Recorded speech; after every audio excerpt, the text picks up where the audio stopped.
Halo,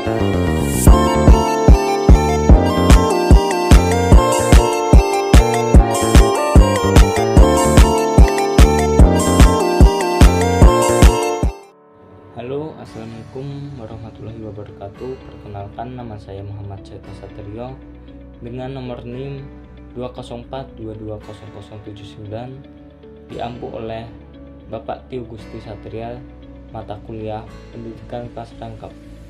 Saya dari program studi Pendidikan Guru Sekolah Dasar Fakultas Ilmu Sosial dan Humaniora Universitas PGRI Islam Bari. Nah, di sini saya akan memaparkan materi mengenai pengelolaan kelas dalam pembelajaran kelas rangkap.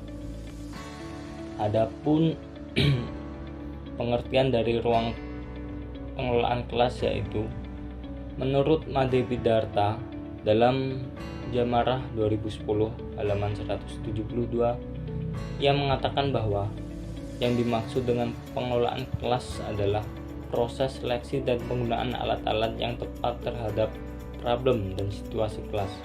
Sedangkan menurut Hadari Nawawi dalam Zain 2013 di halaman 177, ia mengatakan bahwa kegiatan manajemen atau pengelolaan kelas dapat diartikan sebagai kemampuan guru atau wali kelas dalam mendayagunakan potensi kelas berupa pemberian kesempatan yang seluas-luasnya pada setiap personal untuk melakukan kegiatan-kegiatan yang kreatif dan terarah, sehingga waktu dan dana yang tersedia dimanfaatkan secara efisien untuk melakukan kegiatan-kegiatan kelas yang berkaitan dengan kurikulum dan perkembangan murid.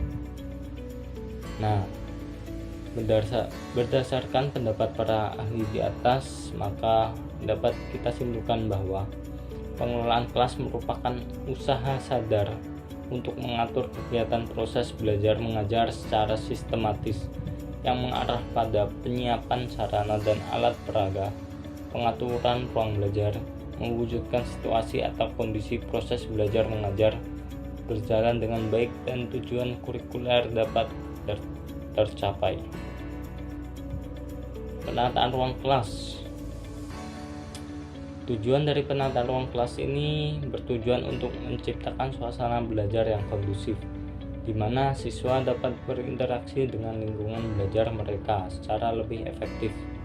Dalam pembelajaran kontekstual religius, pembelajaran kelas rangkap, penataan ruang kelas memainkan peran penting dalam mendukung interaksi positif antara siswa dan lingkungan belajar, serta antara siswa satu sama lain. Penataan ruang yang baik juga membantu menciptakan suasana yang mendukung proses pembelajaran yang dinamis, interaktif, dan berfokus pada pengembangan moral dan religius. Adapun dari penataan ruang kelas yang pertama yaitu penataan meja dan kursi.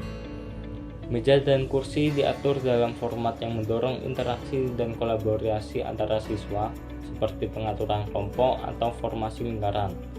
Hal ini memudahkan siswa untuk berdiskusi dan bekerjasama dalam kelompok kecil yang merupakan bagian penting dari pembelajaran kelas rangkap yang menekankan kerjasama. Adapun yang kedua yaitu ruang untuk aktivitas kelompok. Penataan kelas juga harus memberikan cukup ruang untuk siswa bergerak, terutama ketika mereka bekerja sama dalam aktivitas kelompok atau diskusi kelompok kecil. Ini memungkinkan siswa untuk berpindah tempat dengan mudah tanpa mengganggu kelas, dan kelas juga dapat diatur dengan beberapa zona berbeda seperti zona diskusi, zona presentasi, dan zona refleksi. Yang ketiga ada suasana yang mendukung pembelajaran interaktif dan reflektif. Kelas yang ditata dengan baik harus menghadirkan lingkungan yang nyaman dan tidak membosankan bagi siswa, seperti penambahan elemen visual yang religius seperti poster, nilai-nilai moral, atau kaligrafi yang bisa memperkuat suasana religius dalam pembelajaran. Untuk materi selanjutnya yaitu pengorganisasian murid. Pengorganisasian murid ini bertujuan untuk memaksimalkan efektivitas pembelajaran dengan menyesuaikan pengelompokan siswa berdasarkan beberapa kriteria penting. Dalam pembelajaran kelas rangkap, pengelompokan ini mempertimbangkan seperti aspek akademik, minat, serta dinamika sosial di antara siswa. Nah, yang pertama berdasarkan kemampuan akademik. Siswa dikelompokkan sesuai dengan kemampuan mereka dalam bidang tertentu, seperti membaca, menulis, atau berhitung, yang dimana memungkinkan guru untuk memberikan perhatian khusus sesuai kebutuhan setiap kelompok. Misalnya, dengan kemampuan rendah diberikan dengan dukungan lebih banyak, sedangkan kelompok yang lebih maju diberikan tantangan yang lebih besar. Dalam konteks pembelajaran kelas rangkap, pendidikan ini memastikan setiap siswa mendapatkan pengalaman belajar yang sesuai dengan kemampuan mereka, sambil menjaga rasa keadilan dan inklusi dalam pembelajaran. Yang kedua, berdasarkan minat. Pengelompokan juga dilakukan dengan memperhatikan minat siswa, seperti minat pada mata pelajaran tertentu atau kegiatan ekstrakurikuler. Dalam pembelajaran kelas rangkap ini penting karena memungkinkan siswa untuk mengembangkan potensi mereka secara lebih maksimal dalam aspek yang mereka sukai. Nah, yang ketiga berdasarkan dinamika sosial. Dinamika sosial di antara siswa juga menjadi faktor penting dalam pengelompokan. Siswa yang memiliki hubungan sosial yang baik dan saling mendukung dapat ditempatkan dalam satu kelompok untuk mendorong kolaborasi yang lebih kuat. Siswa dengan kemampuan sosial yang lebih lemah atau lebih tertutup dapat ditempatkan dalam kelompok dengan siswa yang lebih aktif secara sosial untuk membantu mereka beradaptasi dan belajar dari teman-temannya. Nah, untuk yang terakhir yaitu disiplin kelas. Adapun disiplin kelas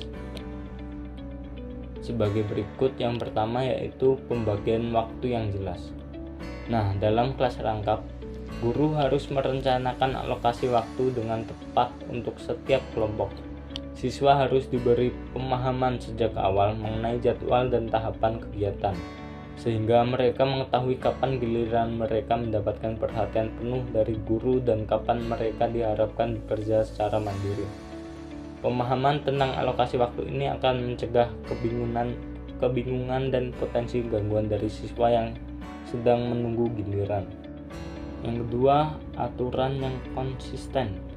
Dalam pengelolaan kelas rangkap, aturan harus lebih tegas namun tetap fleksibel agar siswa memahami tanggung jawab mereka, baik ketika mereka bekerja secara langsung dengan guru maupun saat bekerja secara mandiri. Aturan yang ditetapkan harus bisa mencakup kebutuhan kedua kelompok siswa, sehingga ada kesinambungan dalam pengelolaan kelas dan siswa tetap terarah. Dan yang terakhir, memberikan teguran yang tepat. Dalam pembelajaran kelas rangkap, jika terjadi pelanggaran disiplin, guru harus memberikan teguran secara cepat dan langsung, namun tidak mengganggu alur pembelajaran kelompok lain. Teguran bisa diberikan dengan cara yang singkat namun efektif, seperti menggunakan isyarat nonverbal, contohnya kontak mata atau gerakan tangan. Gunanya untuk meningkatkan siswa agar kembali fokus pada tugas mereka. Nah, itulah tadi pemaparan materi pengelolaan kelas rangkap. Apabila saya ada salah kata, saya mohon maaf. Dan saya akhiri. Wassalamualaikum warahmatullahi wabarakatuh.